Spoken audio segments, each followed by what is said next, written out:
All right, let's take what we learned in the last video and apply it to some functions that are a little bit more interesting and see if the same reasoning that we kind of hashed out last time still applies. Here I've got f of x comma y equals sine of x. All right, so this is like z equals sine of x. So if I look at just the z-axis and the x-axis, it looks like basically our general sine function. But notice that if I show you the y-axis, it's stretched in the y direction. I've got this plane over here. This is x equals 4 turned on, so we can keep track of the x-axis.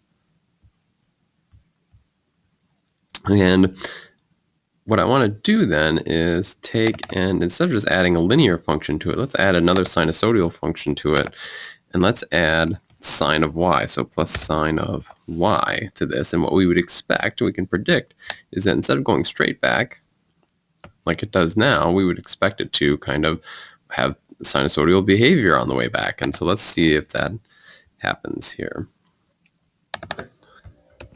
So we're going to add sine of y, send it, and once it renders,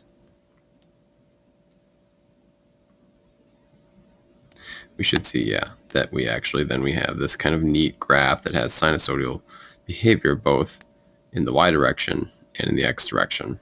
Okay, and then properties about sine and cosine functions that we know generally from in 2 dimensions should apply to these 3 dimensions at least in some way. So if I come over here and I look at the function and I make it sine of 2x, we would expect that to increase the period, at least in the x direction. So let's show you the x direction here so we kind of see what happens. And then so we'll send it. So we'll send sine of 2x and leave sine of y alone.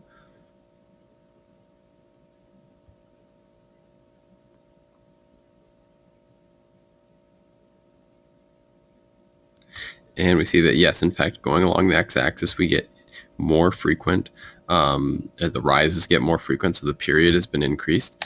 And if we do that in the y direction, in fact, let's not do, because we can probably predict that the period's going to increase if we do it in the y direction. Let's look at amplitude. If we put a 2 in front of this sine of y, we'd expect the amplitude to increase at certain points in the y direction. Let's see if that actually happens. And we send that with 2 sine of y.